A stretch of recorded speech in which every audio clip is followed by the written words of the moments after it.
بسم اللہ الرحمن الرحیم۔ سامعین اکرام، اب آئیے جانوروں کے حقوق آپ کی سماعتوں کے حوالے کرتے ہیں۔ آپ دیکھیے کہ جانور پر بے تحاشا بعض حضرات ظلم کرتے ہیں۔ اس میں ایک چیز تو یہ ہے کہ بعض حضرات شکار کرتے ہیں، وہ صرف جو ہے اگر شکار آپ گوشت حاصل کرنے کے لیے حلال جانور کا کر رہے ہو، وہ بھی جو ہے بلا تکلیف نہ دیں اور جلد ذبح کر دیں، ٹھیک ہے، تو جائز ہے۔ لیکن شکار صرف اپنی تفریح کے لیے کرنا ہے، مزے کے لیے، کھیل کود کے لیے کرنا ہے، تو یہ بلا وجہ جانور کو تکلیف دینا ہے، جو کہ شرعاً ناجائز ہے۔ ایسا ہرگز نہ کریں، اللہ کے یہاں آپ کو حساب دینا پڑے گا۔ دوسری یہ کہ جو جانور حرام بھی ہیں جیسے کتا وغیرہ، تو ان کو بھی آپ تکلیف نہیں دے سکتے جب تک کہ ان کے طرف سے کوئی آپ کو تکلیف نہ ہو، یعنی کتا وغیرہ آپ کو پریشان کر رہا ہے یا کوئی تکلیف دے رہا ہے جانور، تو آپ اسے ختم کر سکتے ہو۔ لیکن اگر وہ تکلیف نہیں دے رہا ہے، آپ کو ذرا بھی تنگ نہیں کر رہا ہے وہ، ٹھیک ہے، تو پھر بلا وجہ لوگ کتے وغیرہ کو مارتے ہیں، تکلیف دیتے ہیں، تو یہ غلط ہے، یہ شرعاً غلط ہے، اس سے بھی بچنا چاہیے۔ بلا وجہ جانور کو تکلیف نہیں دینا ہے۔ اسی طرح بعض حضرات جانوروں کو لڑواتے ہیں، جیسے مرغے کی لڑائی کرواتے ہیں یا اور جانوروں کی لڑائی کرواتے ہیں۔ اب اس میں جب وہ لڑتے ہیں تو زخمی ہو جاتے ہیں، وہ نہیں سمجھ پاتے، بھائی جانور ہے وہ، لیکن جو لڑوا رہے ہیں ان کے پاس تو عقل ہے، انہیں سمجھنا چاہیے کہ بلا وجہ جانور ایک دوسرے کو ماریں گے تو زخمی ہوں گے، تکلیف ہوگی،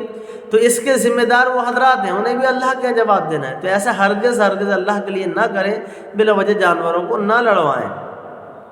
آپ مجھے بتائیے، آپ جانور کو لڑوا رہے ہیں، اگر آپ کو جو لڑوا رہے ہیں آپ کو کوئی آپس میں لڑوائے یا بھائی بھائی کو لڑوا دے اور آپ ایک دوسرے کو اتنا ماریں کہ ایک دوسرے کو زخمی کر دیں،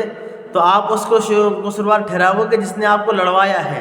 آپ تو محبت سے رہتے ہیں۔ اسی طرح سے آپ جو جانور کو لڑوا رہے ہیں اس کے ذمہ دار یہ لڑوانے والے ہیں، تو برائے مہربانی ایسا نہ کریں۔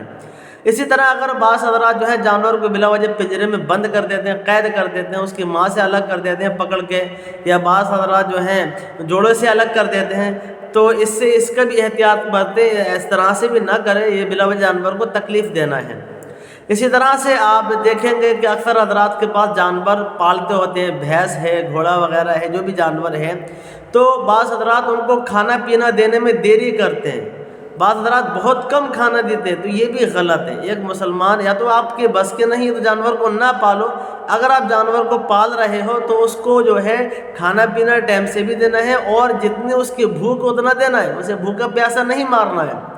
اور جو آپ کے پاس جانور جیسے گھوڑا وغیرہ ہوتا ہے یا بیل وغیرہ، تو اسے جو کام لیتے ہیں آپ اتنا ہی کام لے سکتے ہو جتنی اس کی طاقت ہے، اس کی طاقت سے زیادہ کام لینا، بعض اوقات جانور بیمار ہوتا ہے پھر بھی اس سے کام لیتے ہیں، یہ سخت غلط ہے۔ آپ خود سوچئے، اگر آپ بیمار ہوں اور آپ سے کوئی جو ہے ڈنڈے کے زور پر کام کروائے تو آپ کو کیسا محسوس ہوگا؟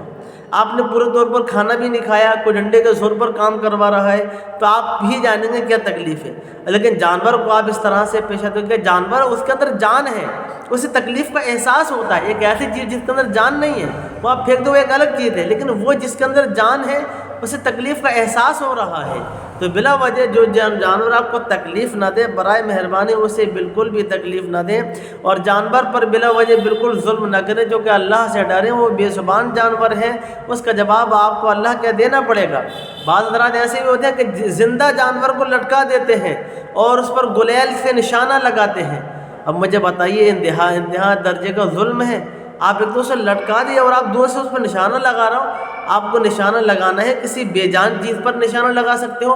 بے جان چیز پر نشانہ لگا کر پریکٹس کر سکتے ہو، مشق کر سکتے ہو، تو زندہ جانور کو تکلیف بلا وجہ کیوں دیں؟ تو برائے مہربانی اللہ کا خوف کریں، اللہ سے ڈریں۔ یہ جانور بھلے سے آپ دیکھ رہا ہے، لیکن آپ اسے ظلم کریں گے تو اللہ کے بارگاہ میں بد دعا کر سکتا ہے،